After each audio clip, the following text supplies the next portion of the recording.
many people who are here, Rivera, Gontijo, Thiago, Camargo, during this last year and a half, leading this project as a McKinsey partner. And now I'm on the other side of the table, running a technology healthcare organization in Brazil. So I'm running OPTUM in Brazil. So it's very interesting to see on the other side how relevant this discussion is and will be for us in Brazil and around the world.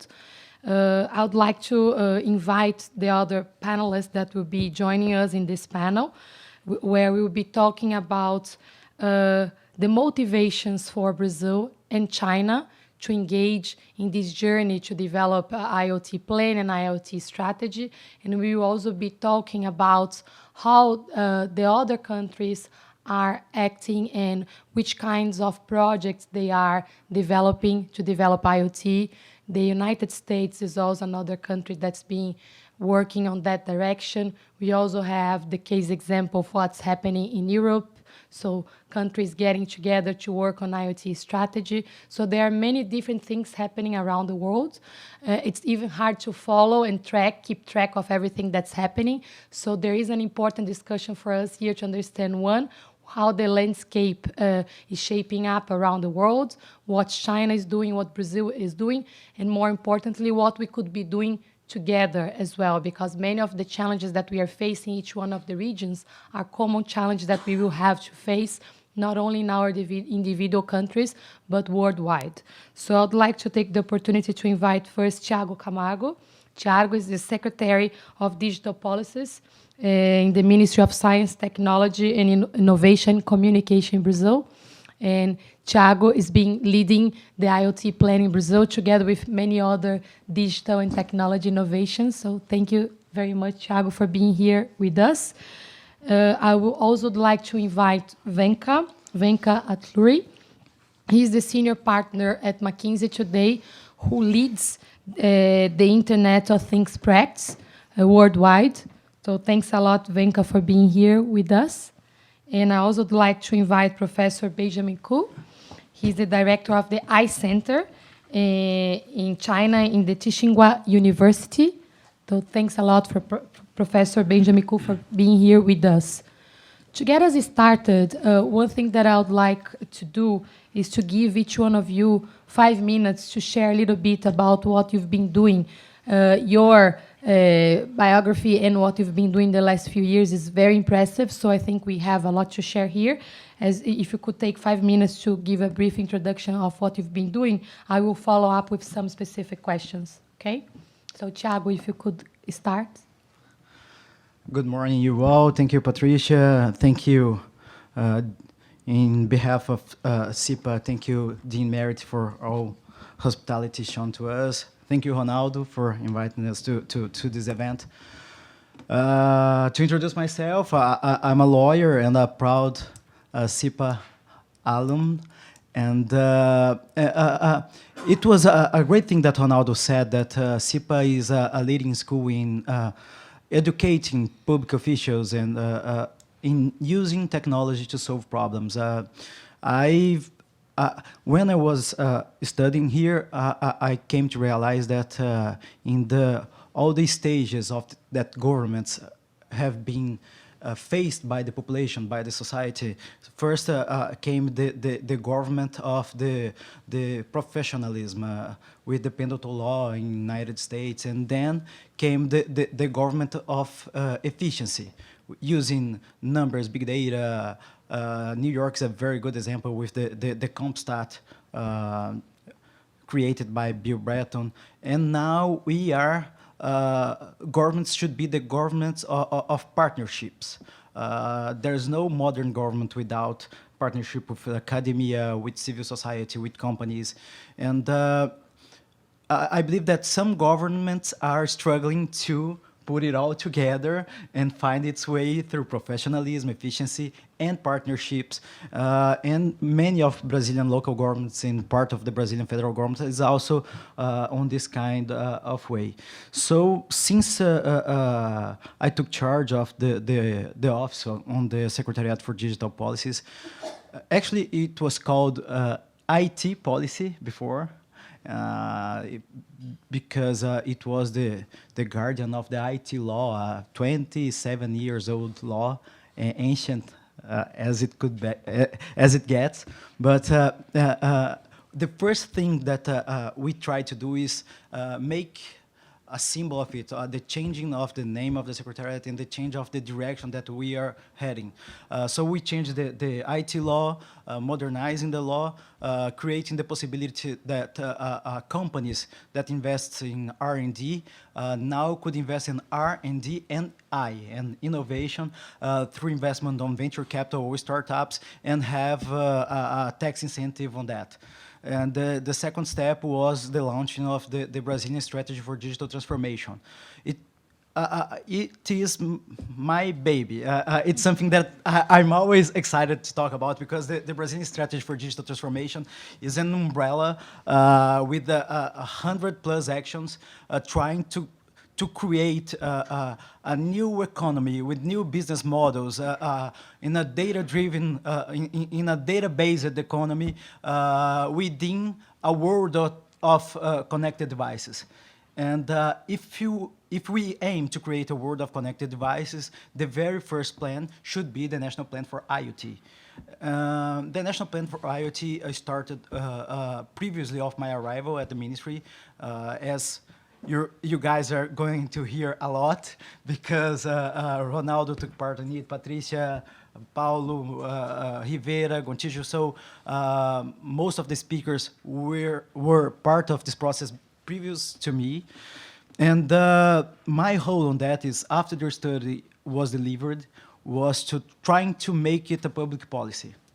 And it's kind of challenging because, you know, the Newton's second law is perfectly applicable to any innovation in government. For every force towards innovation, there's a force in an opposite direction of the corporativism. So for every Uber, there's the taxi drivers. For every Airbnb, there are hotel owners. And for every change in legislation, try to create a more soft touch on regulation, there are other government officials that will not be happy because they could feel that they are losing some kind of power. And that's what we aim to do with the National Plan of IoT. But I believe that we will talk more about that.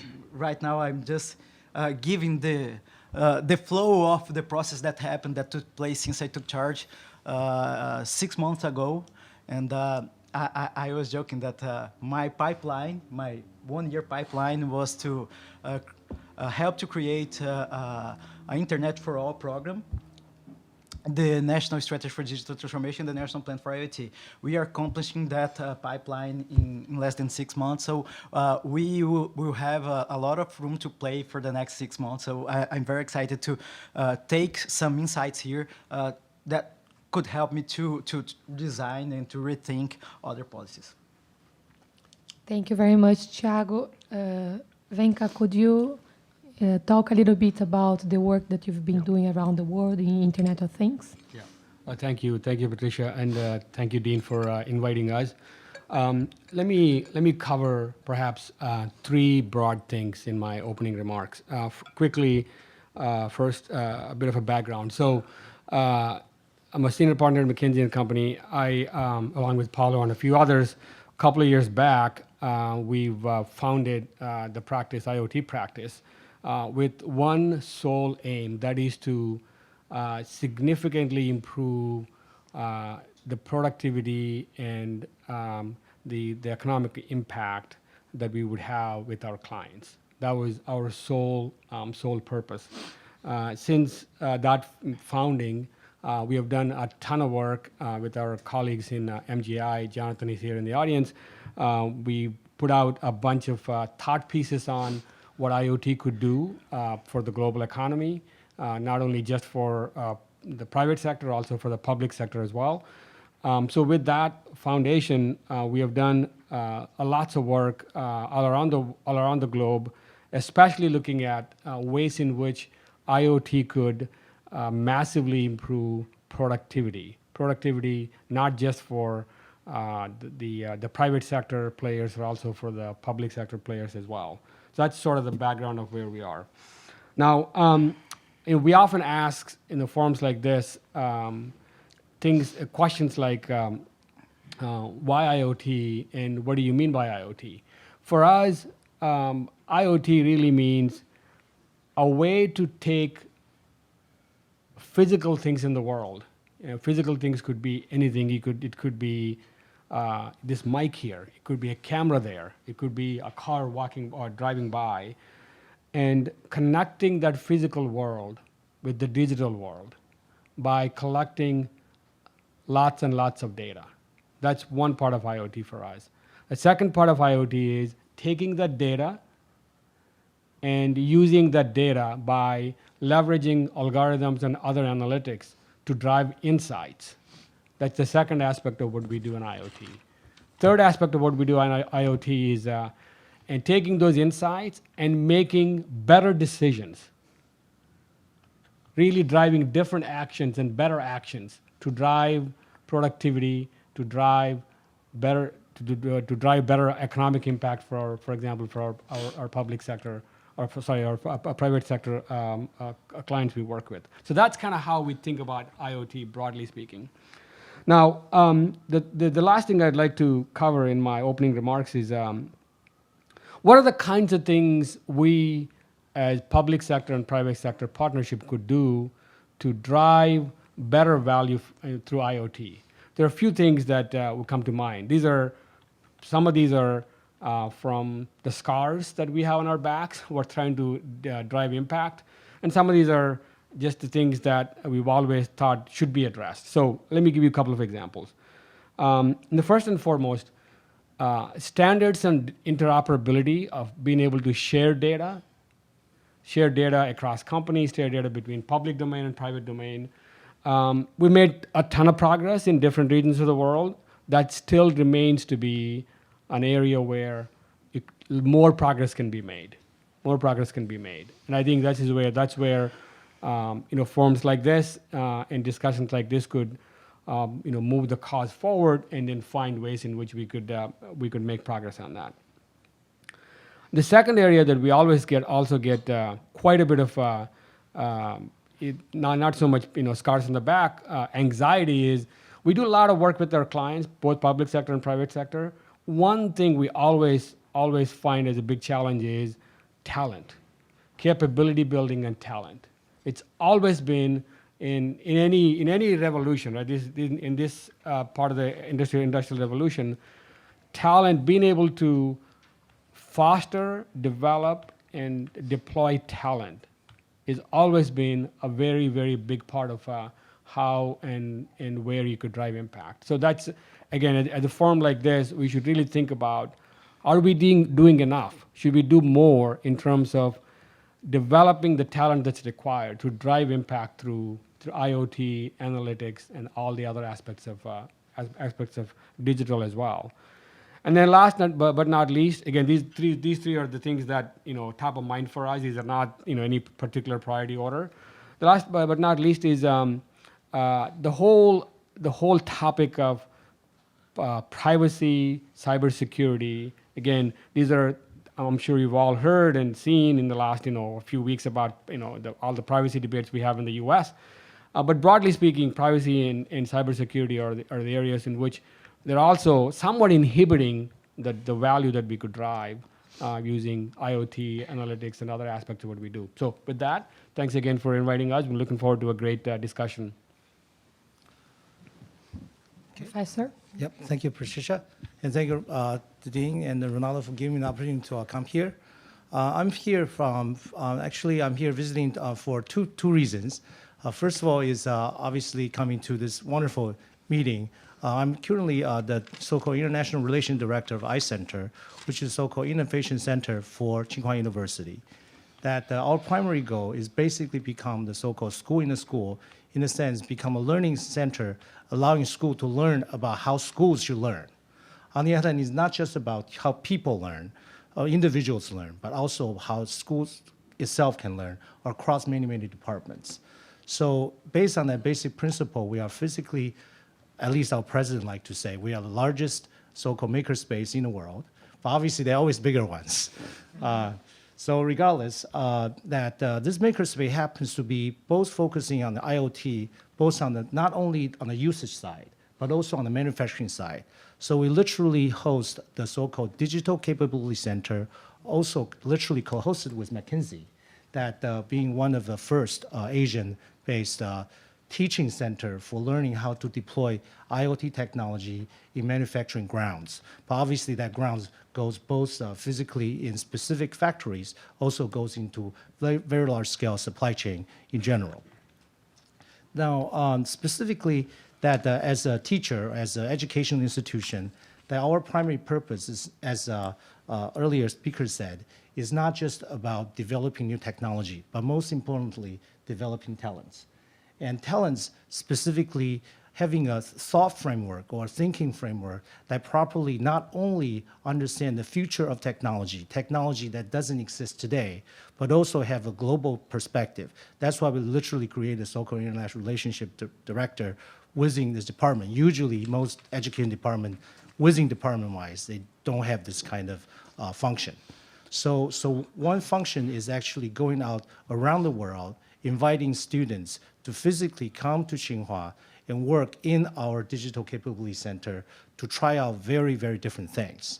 So we literally, for anybody here who wants to physically make anything, we have connections to local manufacturers, as well as we have all kinds of manufacturing facilities from lathing, casting, iron, aluminum, and silver. So by the way, anyone who want to make jewelry, we can make it for you, for any shape. Of course, you have to provide your own material. Silver is cheap, so I'll personally provide it for you. So anyway, so the fun thing is actually about not only making things with technology, but also making things engage with the thought process that's seeing the future. And one of the reasons McKinsey like to work with us in Asia is not only because of the Tsinghua brand, but most importantly, we're also advising government in developing new policies. And also we're developing new policies regarding blockchain, trustworthy computing, so that we actually allow and try to encourage factories to start using modern trustworthy computing technologies such as blockchain to actually make the entire factory floor as a interactive trading floor for people who need resources to share and combine resources on a very dynamic level. So there are many, many new ideas that's currently coming out. I think I'll save it for the later. I'll talk about what the IoT plan might look like later. Thank you. Thanks a lot, Professor. Now I will ask you a couple of questions, and then later we can also open to the audience to ask some questions to you. So starting with you, Thiago, we heard from you about the success of your initial project. So when you came in, you said that you're implementing in 6 months what you're planning to implement in this year. So you have opportunity now to also focus on implementing the IoT plan.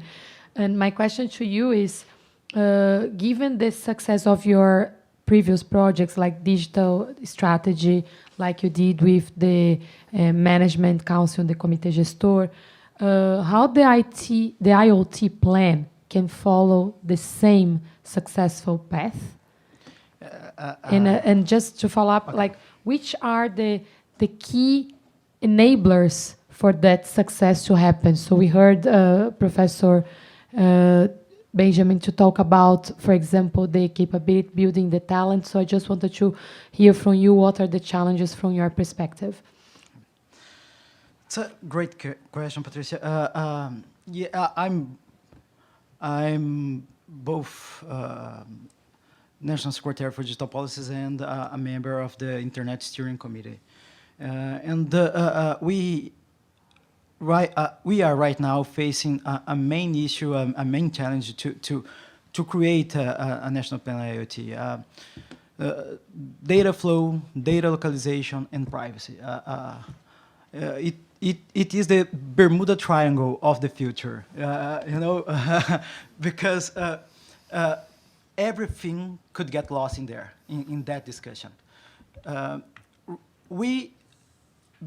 we have we had a previous discussion on the federal government on data, but that discussion has taken place in the midst of the Snowden affair. So it was not in a good place, on my personal opinion, and we have now the opportunity to rediscuss that and trying to visualize the kind of country that we are aiming to build. And the thing is, I'm not going to repeat that data is the new oil, but I strongly believe that data is the new capital. Data is the IoT.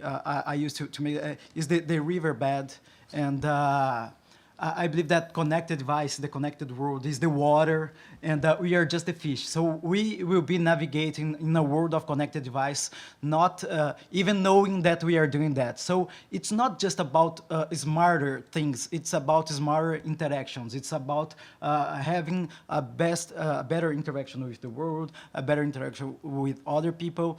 In order to achieve that, we have to ask ourselves the kind of interaction that we want to enable, and that is the main discussion right now in the federal government. Data privacy. What will be the regime of data privacy in Brazil?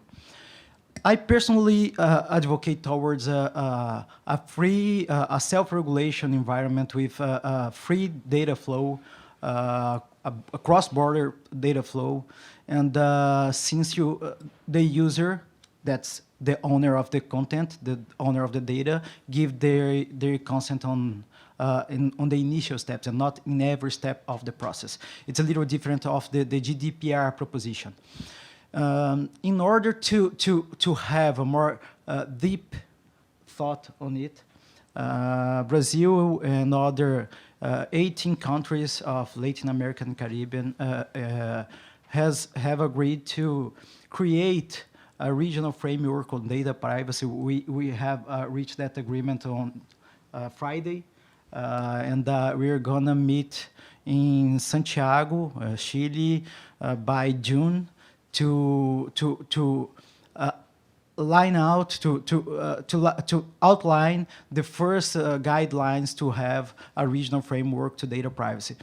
For us, it is very important because Brazil has a leading role, a leading role in technology in the region, in Latin America, and we want to keep that position. And but the discussions are taking place in two houses in Brazil. In the lower house, we have a more consumer-centric project. In the Senate, we have a more soft approach on data privacy. I can't say what are the directions that both of them will take. So in order to protect ourselves of that discussion, in the presidential decree of the creating the National Plan on IoT, we are clearly stating that the machine-to-machine communication must have a different legal framework than the person-to-machine interactions. And why is that? If I keep always requiring that the user give their consents to every part of the step, I'm not sure if it's not condescending with our society, because they all read their terms before clicking on I agree. And I believe that we would be just creating automatic movement of just clicking I agree, I agree, I agree, I agree. By the end of it, everyone will have the Badu taskbar on their navigators, because as we always did with the ask search bar, everyone who's installed Java and once in your lifetime has inadvertently installed the ask search bar because we are just click agree, agree, agree, and more clicks you require, more information you incentivize the user to skip. That's what happens, because in the digital era, people want things done quickly. They want things now. So I'm trying to create this regulation and not requiring that every step of the process with another full consent, but the initial full consent should comprehend all the steps that the communication, the machine to communication should have. And this is just the challenge, the main challenge. After overcoming this, we are hoping to implement the National IoT Plan with a strong partnership with the civil society. You asked about the path of success, and we have created on the national decree the IoT chamber, and it will have the consulting board, the executive committee, and the management committee. And in all steps of this process of the governance, we will have the participation both of civil society companies, and we believe that's the best framework to keep things going. We have recently experience on that matter. In the national plan, we aim to create the observatory for the IoT environment in Brazil. And okay, it will cost money. The government has the money to do that, but that's what we want. We want the observatory with the governments, because there's something with governments, and not only the Brazilian governments. When the baby gets a fever, they just break the thermometer. So the problem with the flow of information in governments many times is because when things don't look like as they want, they do, they just hide information. In Brazil, we have protection for that because we have the law of access to information, but anyone could classify any data, or you could just hide under tons of clicks until people get the right information they want. So in order to prevent that, we are creating the observatory with the partnership of the private sector. So they are not just paying for this, they are maintaining the platform, and the government will only have access to it. We will have full access, we will input information, but we won't have any kind of managerial possibility to just shut it down. I believe that's the very path to success, Patricia, because it will keep us in a tight spot, always having to answer, because it's what governments should do. Governments should always answer to society all the time. So I believe that it will make us, you know, I couldn't say that in English, but in rédeas curtas. I don't know if anyone rides horses here. In a tight leash. Okay, Ronaldo is our guru, and as Paulo said, so government should be maintained on that, because we cannot settle, and governments used to settle. They sometimes are happy just in do what they are required to do, but we cannot go further and install a dictatorship on data and information, and that's why we want the partnership of civil society and the private companies in the whole track of it. Thank you so much, Thiago. And Venkat, you talked about the importance of public-private partnerships, and also about the relevance of driving impact, the three focus of IoT for you: connect data, translate data into insights, and drive impact. I was wondering if you could share with us your views as you're traveling around the world. What are the good references that you could share of public-private partnerships, and the case examples that are driving the most impact, and why they are doing so? Yeah, so in the area of public and private partnerships, the way we would characterize that is it's really work in progress. And there are certain areas that I think there are partnerships that are evolving, and certain areas that I think the partnerships are perhaps in a very early stages, if you will. And maybe I'll pick one or two examples. The first example is in the in the broader area of smart cities, and Jonathan is here in the audience, and he knows a lot about this. And I happen to get a sneak peek at this especially in places like India, in some places like in the U.S. as well, where the governments or the municipalities are really trying to figure out a way either to improve connectivity for their citizens, or if they have a connectivity, use the data to strike partnerships with others within the communities to drive insights, and in the true spirit of trying to provide better services or better or improve productivity or drive some sort of value for citizens, broadly speaking. That's one.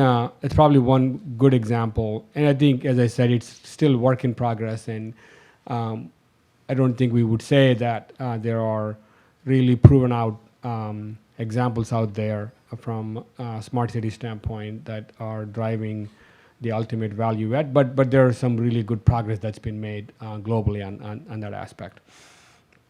In terms of other areas, there are, I don't know if there are public-private policies, but there are interesting partnerships that are evolving. Of all the sectors that we work in within IoT, there is one sector that's actually, we would call it probably making more progress than the other sectors, just because of the sheer necessity. That sector is the what we call, broadly speaking, a mining sector, if you will.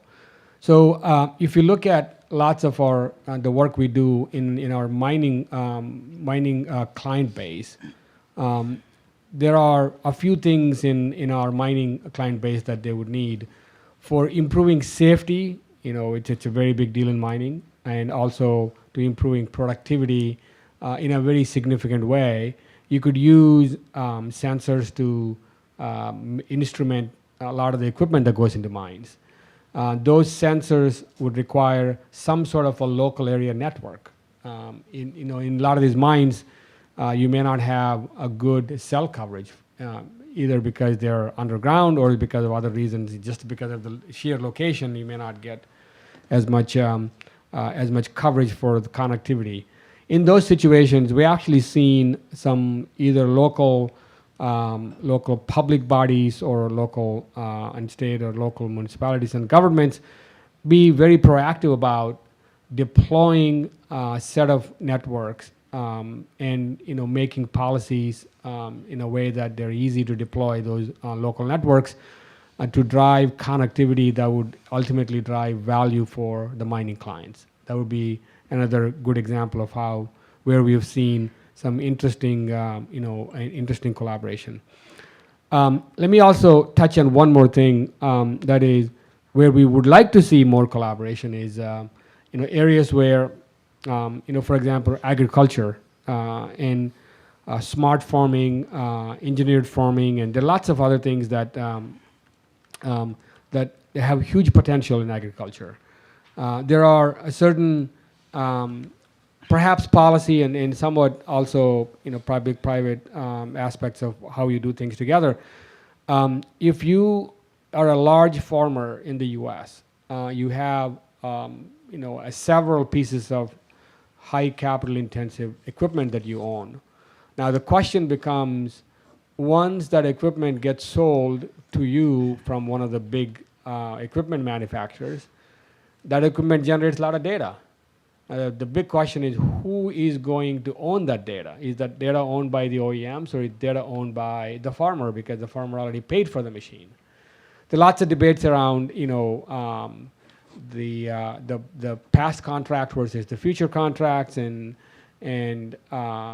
where would government come out on this? And so there are a few things like that where perhaps, Patricia, to your question, we have not seen a lot of progress yet. We could see some progress.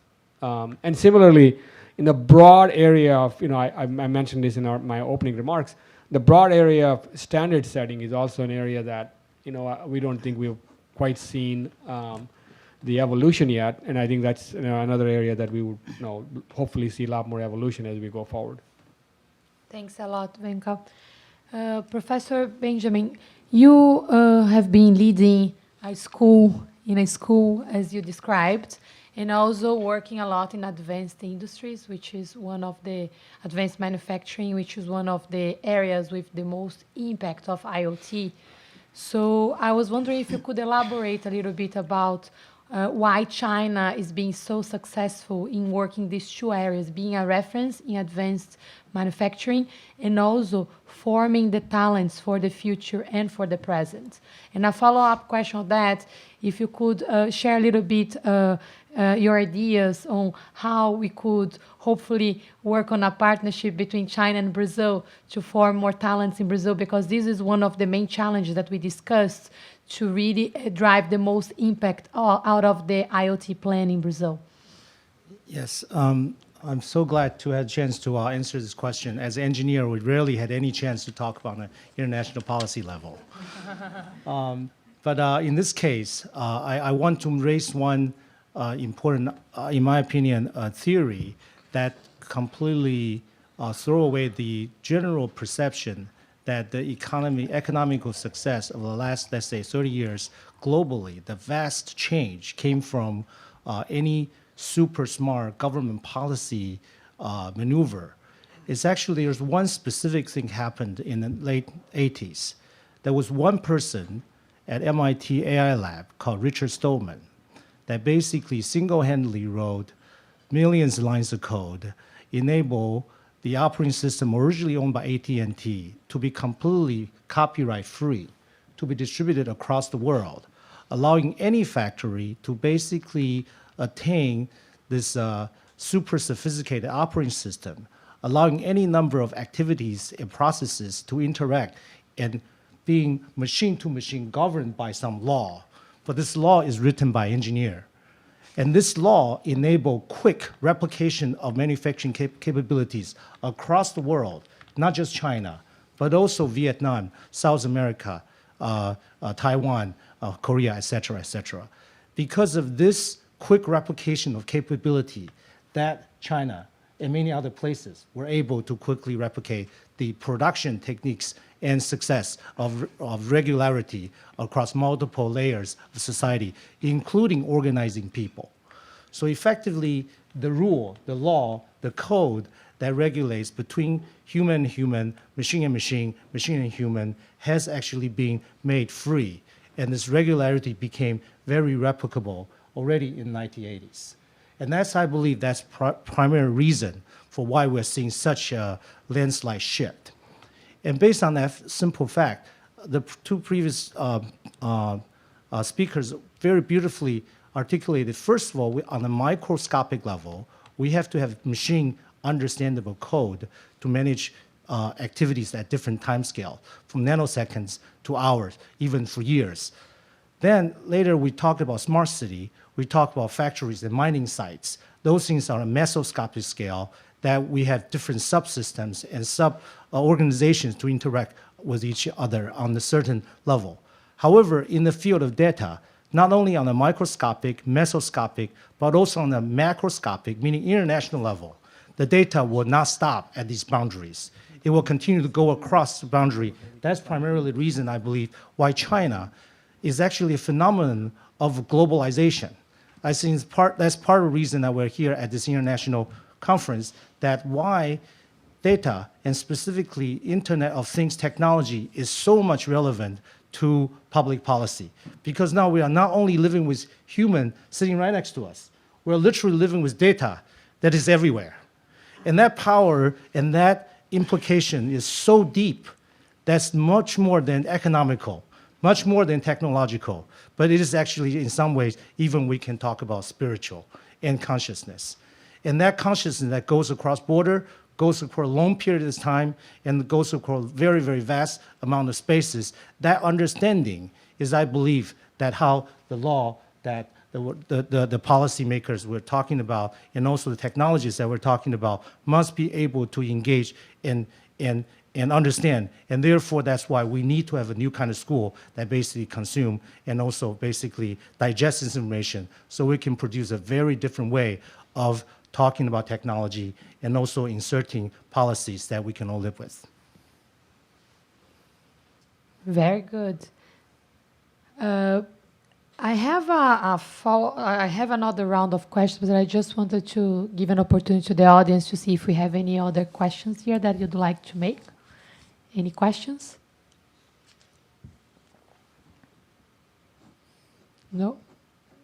How the Chinese government engage in this process? I think you should probably speak in the microphone because we have streaming. Okay. So José Gontijo from Brazil government. How the Chinese government engage in this process? How they are planning, or they are let it be driven by the private sector? How it's Yes. I think it's famous that the Chinese government in general has this thing called 5-year policy plan. All plans are submitted on a 5-year cycle. So we, including professors in universities, we basically live, roughly speaking, on the cycle.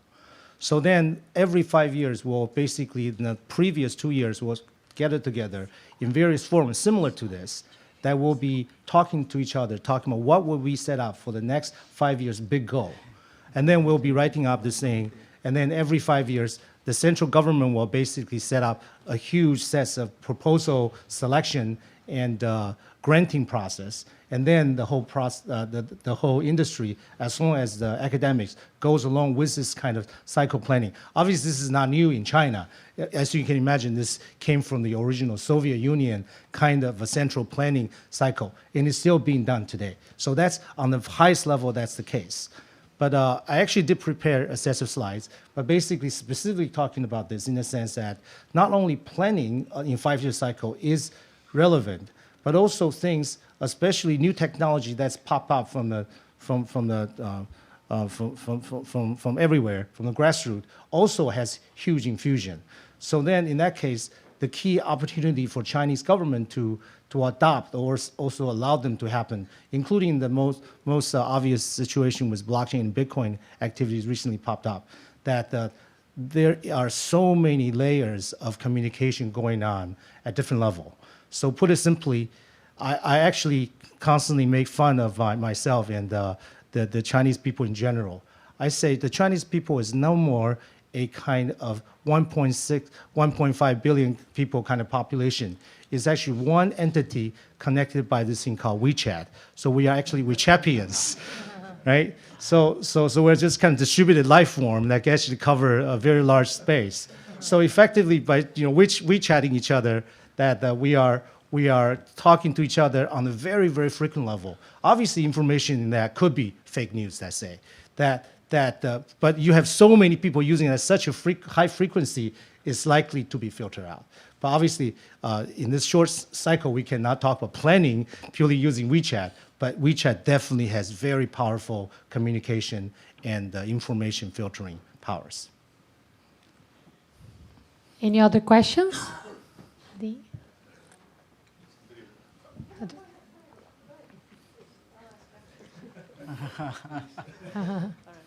Well, thank you very much for this wonderful start. I'm very pleased that Thiago is a CIPA graduate and playing this leadership role around the digital economy in Brazil. And I thank everyone for making the long journey. You alluded sort of by implication to some preferences that you were going to embed in the policy framework.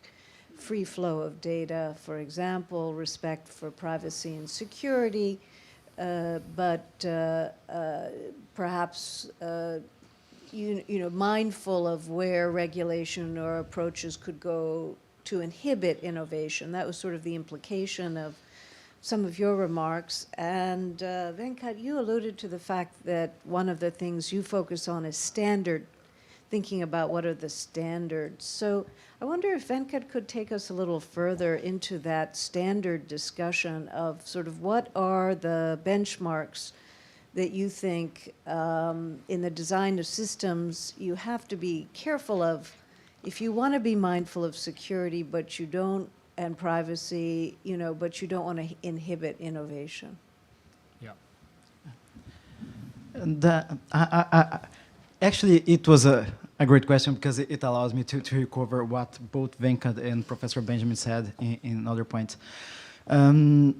First, what Professor Benjamin Ko said, we are a life form in all that space, but there's an interesting thing. Our hardware hasn't changed for 1,000 years. What changed was our software. In the last 300 years, we applied the software of the scientific method. And we started to use data to analyze data. And with the same hardware, we now live, we have a double of our lifespan. We have doubled our lifespan using the same hardware, but just changing the software, changing the data that we analyze. And I believe that it's taking place with economies. So when I try to advocate towards a free flow of data, it's because I don't even know what kind of business models will be built upon the use of data. If I known, I would be at the Silicon Valley, not in the federal government. So, and the very concept of regulation is opposite to the concept of innovation. Regulation in Brazil, we are not a common law country. Regulation in Brazil, it's a product of what society is doing for a while. And the legislators think, hey, that's a good rule for everyone to follow, so let's written it down, and it's going to be a rule. And innovation is the opposite of it. The innovator sees what society is doing for a long time and thinks, hey, I should change that. I have ways to make it better, to make it more efficient. So the very concept of a regulation is opposed to the concept of innovation. So that's why I'm always advocate for a soft touch on regulation, because you just cannot regulate innovation. And just recover something that Venkat said. He asked, who owns the data? And what if, and it's just a big if, but it's something that I thought, and I've been thinking since the last week, but what if we don't have to own data, or I don't own, you don't know. We share data, and we use that data to, I don't know, we are now discussing cryptocurrency. Maybe in the future we all use cryptocurrency, but we can use other things. And what if data becomes low-income people currency? Because today, poor people, low-income people have access to Facebook, WhatsApp, Twitter, search engines as Google or Bing or Yahoo, and they pay with their data. So what if in the future, poor people could have more access to knowledge, more access to physical goods, paying with their data? So if I try to regulate now, not knowing what lies ahead, I could be blocking technology becoming part of a huge part of the Brazilian population, of the whole world population. So that's why I'm always trying to advocate towards a free flow of data, including cross borders, given the initial consent, not requiring any data localization, because I believe that cybersecurity is an issue in the whole world, and data localization will not keep you safer. And we know that Germany is a leading country on cybersecurity, and they have been hacked, just Brazil have been by the PRISM program of the NSA. So I'm trying to vocalize what I believe, that self-regulation could be a way, but if not self-regulation, at least co-regulation, because it's a very concern of mine, because this is a 5-step concern in Brazil regarding the creation of a public authority. In the day one, oh, okay, let's now create the Data Protection Agency, the Data Protection Authority. Day two, someone will remember, oh, now we have to fund that authority. So now we will create the data flow taxes to fund the data protection agency. And then it comes the day because it's an indirect administration agency, so it should be linked to a direct administration body. If it will be linked to the institutional security cabinet, everything will be about national security. If it's linked to the Ministry of Justice, everything will be about consumer relations. If it's linked to the Ministry of Development, Industry and Commerce, everything will be about business. So we won't have a more horizontal approach. And therefore, is the hell. The political appointments to the data protection agency. And what if someone with an authority bias wins the election that will take place in Brazil this year? And he decides to appoint, I'm not sure, military officials to take care of the data protection. So we have, and in the fifth day, maybe someone could think, okay, it wasn't a good idea creating that. So what I'm proposing right now with the federal government and with the legislative bodies is a place of co-regulation, a place with the presence of civil society, of companies, major companies, and government to trying to understand, to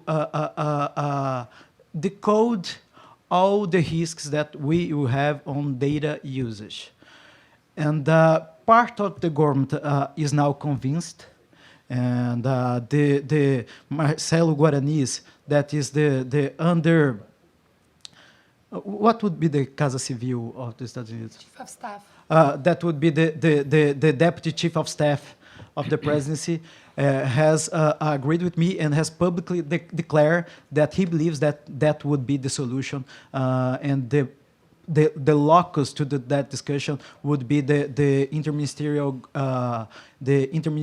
panel, interministerial committee that we created on the National Strategy for Digital Transformation. So that's we are trying to do.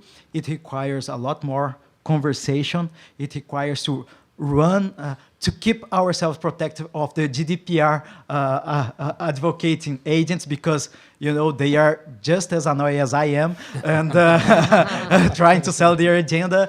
And I'm trying to shield that discussion to create an environment, a jabuticaba, a very Brazilian legal framework on data protection and data flow regulation. Yeah. Thank you very much, Thiago. On the question on standards, let me perhaps paint a picture on two different ways. One, let me define the problem, and then perhaps we'll give you at least our emerging view on how this problem could get solved. So the problem with standards right now, as we speak, is speaking from our own experience in the past few years. When we go and work with any of the private sector clients, we spend enormous amount of time just to get the data and clean the data and then find a way to use the data with all the algorithms to generate insights. There's a huge amount of time. And there are a lot of startups and some established companies trying to solve this data problem. Why is it that we're spending so much time in collecting data? It's because there is no one standard way in which the data first gets generated, and then there is no one standard way that the data actually gets curated and cleaned up and used. Now, so we often joke by comparing this with circa maybe 1970s, in the beginning of the personal computer, or back then maybe even pre-personal computer era, where all kinds of standards. We had at some count 23 or 38, depending on how you count, different operating systems out there that kind of they were trying to promote their own way of doing computing, either mini computer-based or personal computer-based computing. We're sort of in the same space in IoT. We have so many different ways we can generate data and collect data and use that data. Now, that's the problem we have. The problem is getting at least solved by companies trying to find a way to define abstract layers to collect all the data, and then and put them into data lakes and things like that. And several of the established companies and startups are trying to solve that problem as well. That's the problem. Now, going forward, we do see some interesting evolution where we may not get to see one or two broad standards that like we have seen in the personal computing space or in the, for example, mobile phone space. Even mobile phones back in late 80s and in the early 90s, we had proliferation of lots of different ways, the phones were getting manufactured and used. Now predominantly, two systems out there. The way we see the standards battle evolve is that we probably won't see globally one or two systems that would have one or two standards that would prevail, but we do see by sector. For example, you take healthcare. The needs of healthcare in terms of data generation, data collection, and data dissemination could be quite different from my previous example of mining. So we do see either a sector by sector or a subsector by subsector, some level of evolution of standards that would happen. And this is where I think we're probably in the pre-game stage. We're not even in the first inning, to use the baseball metaphor. And we think we're pre-game stage, and we do think that there's a lot more work to be done. And this is an area that there could be some public-private sector partnerships, and if the partnerships could be sector by sector. There could be some interesting partnerships in the healthcare area. Could be interesting partnerships in some of the subsectors of the broader industrial sector. That's kind of how we see this evolve from a standard standpoint. A lot more to be done on both sides, and we're actually quite hopeful that with some innovation from the private sector, with some proactive policies from the public sector, we can go a long way. Great.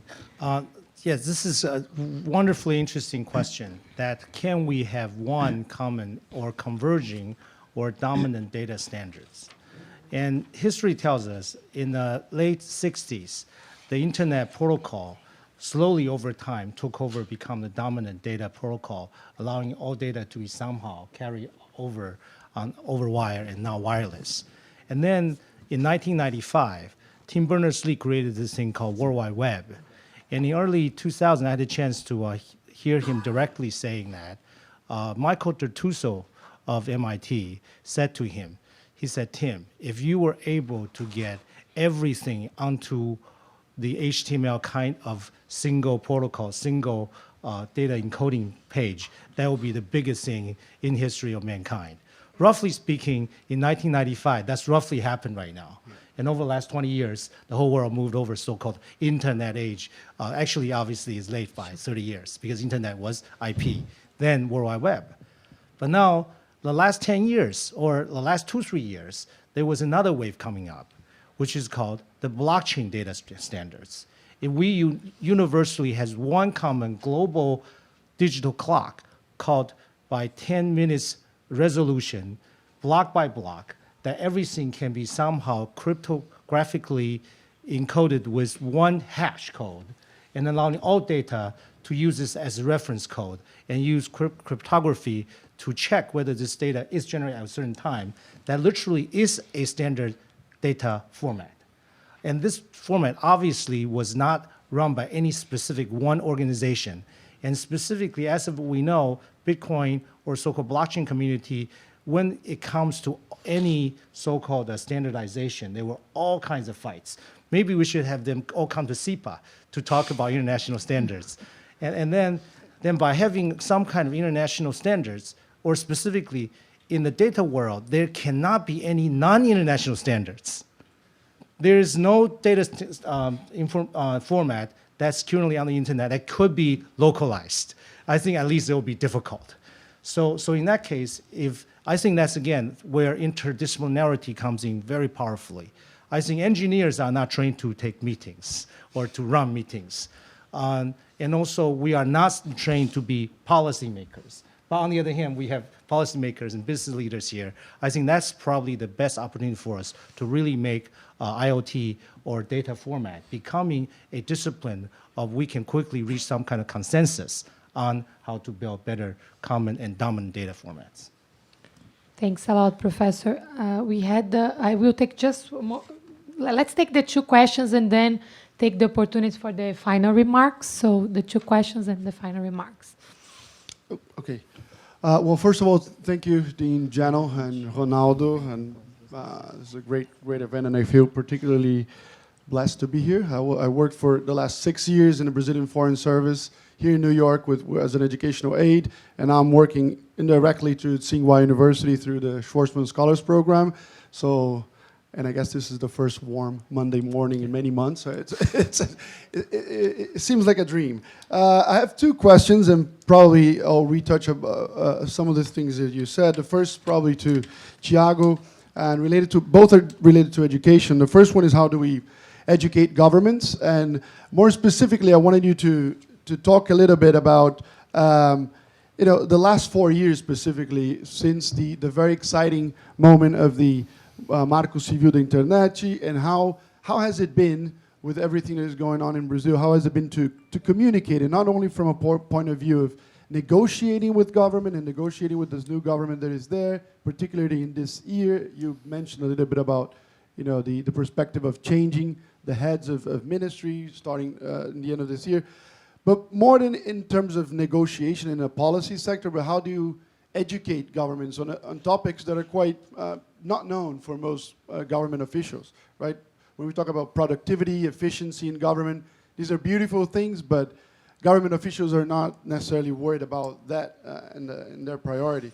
And the second question, more perhaps to Venkat and Benjamin, is it's a very broad question, but how do we develop talent?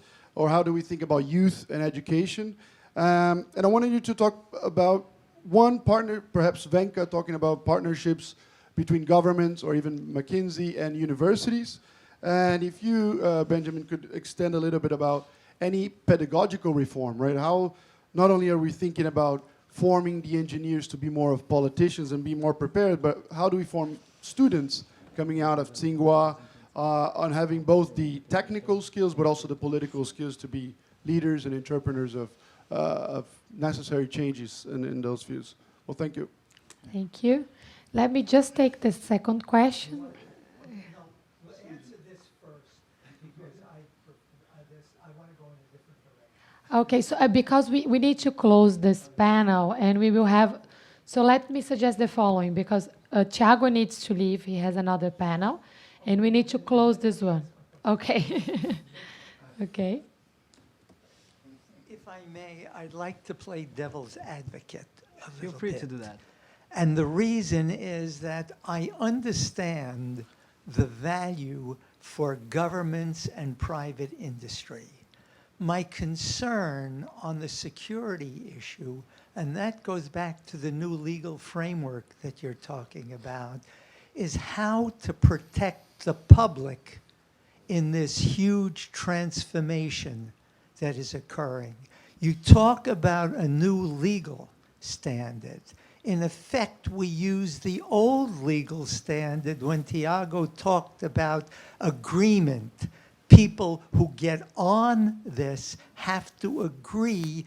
The agreements are made by groups of lawyers who understand the intricacies of the existing legal system. And it's not because people don't have patience, it's that because they cannot possibly understand these legal documents.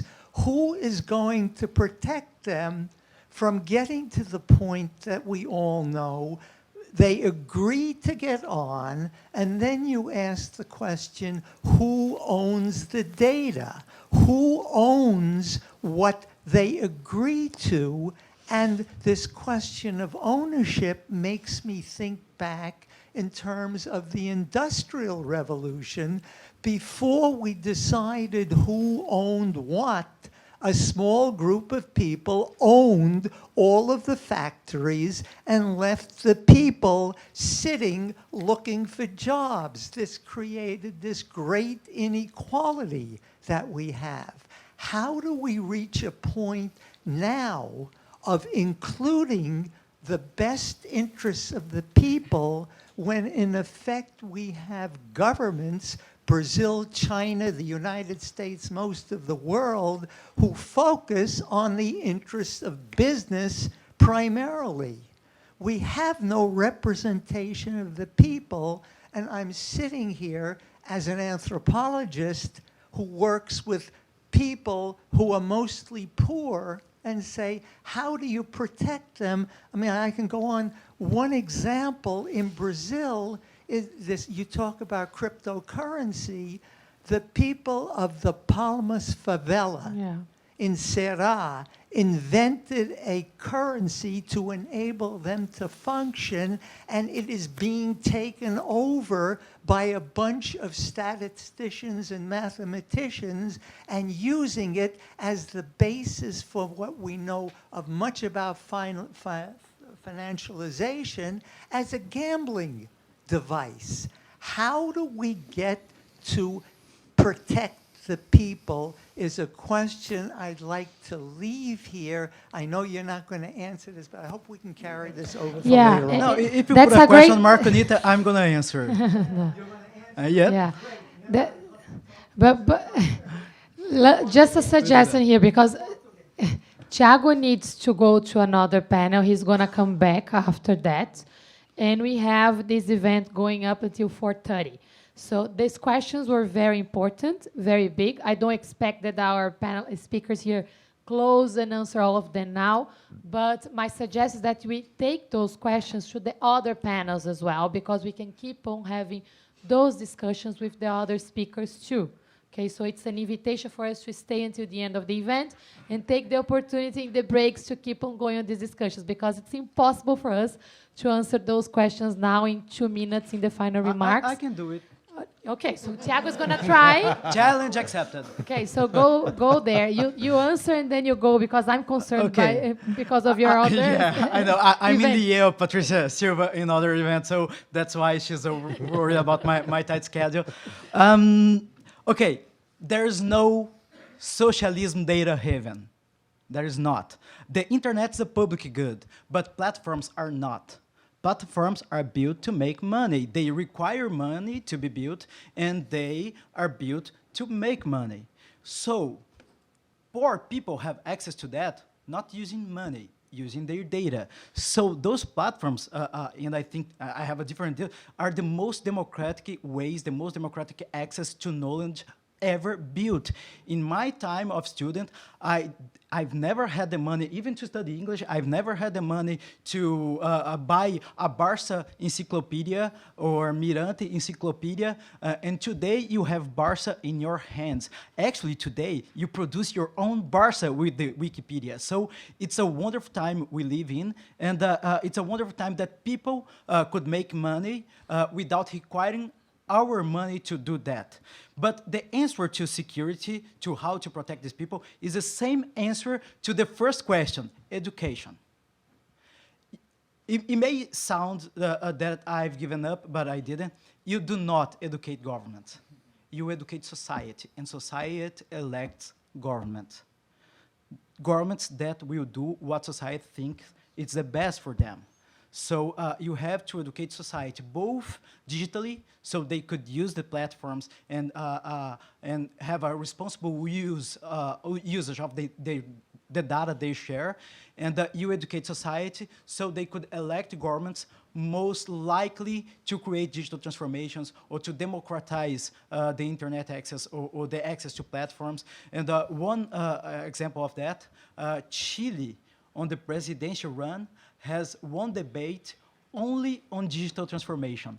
It was not the topic of the debate. The whole debate was only about digital transformation. So when you educate society, society could elect governments and could make a better, create an environment of confidence in trust and confidence in the digital environment, so they could thrive towards a more digital economy, a more digital society. And I will save the big announcements to the closing remarks on Aldo.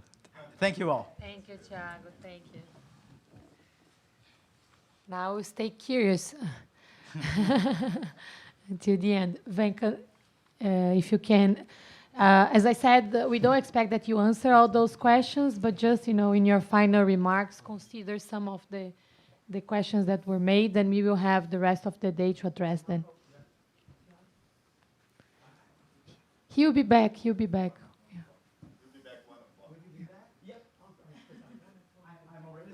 Yeah. So I'll make my closing remarks quite brief. I think the last couple of questions around education, developing talent, to us, that is a big unlock. The countries and the societies that figure out a way to develop talent, there are lots of history. Oftentimes, Germany is quoted as a country that figured out the vocational programs that really helped boost the economy. I'm not an expert in that area, but I always use that example because that's an example that's easy to comprehend. There are models like that that we do believe that would need to be adopted broadly across different geographies and different countries, with the sole purpose of retraining, reskilling in areas where there would be huge demand. You could pick your own favorite area. The whole evolution of the next industrial revolution would create in areas where you will have massive amounts of shortage of talent.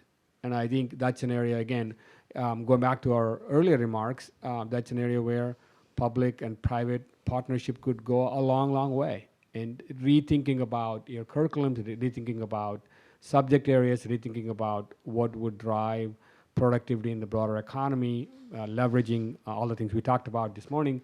I think that's a huge opportunity, and that huge, we urge all of us to think about how we could partner to drive a meaningful difference in that area. Thank you, Venkat. Professor Benjamin? Yep. So I'll focus on the issue of pedagogy.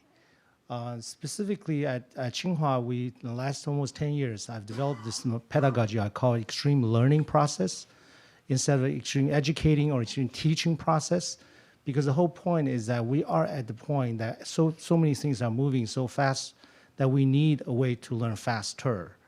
But learn faster not meaning that we learn the same subject with shorter time. We are faster in terms of constantly knowing that we need to learn and constantly need to know we need to adjust and change. But it's specifically not only about human individual idea and knowledge to be changed, but also the organization structure and also the way we communicate must change. Therefore, we try to build schools in the sense that we try to miniaturize everything. So the whole point of Internet of Things or simulation, computer simulation, or so-called mathematics is to compress as much resources abstractly as possible so we can see the consequences before it happens. And the possibility in your head may come out to be bad or good consequences. Then you have free will to choose. So this process of thinking at this speed and with the capability of Internet of Things, that we will be able to learn so much faster than any of our previous generations. And we'll be able to see through possibility in so many different directions than any of our prior ancestors has been able to do.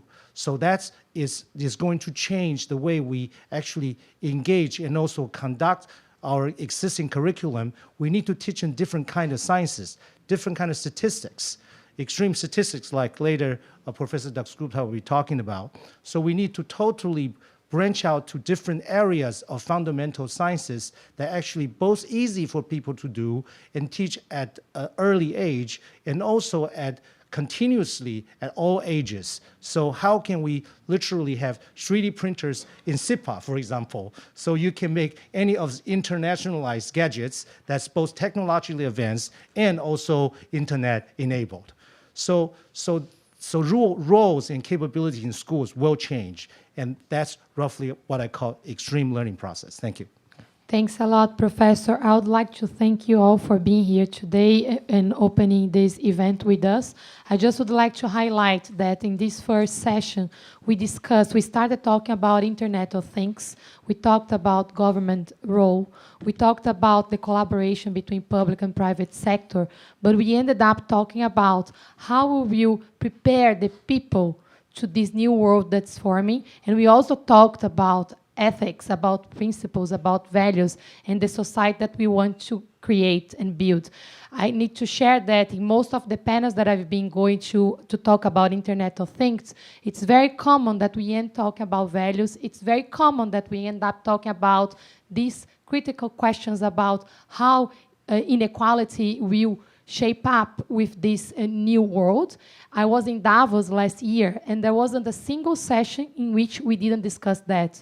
Everybody's talking about universal basic income. We are talking about how the people will have to be upskilled. So this is an important discussion, and these two things, they go together. So it's an important moment for us to create more value to the society, to drive more impact, to be more productive, but also to question our values and the society that we want to build. I know it's not an easy question to answer, and I said this would stay unanswered here, but it's a good provocation for us to go throughout the next discussions, covering all the topics that somehow were touched here now. So thanks, everyone, again, and I would like to invite us to applaud our speakers here. Do we have a break now or not? Are we going? No break, okay. Okay, good. Because there was a 10 minutes, so that's why I didn't.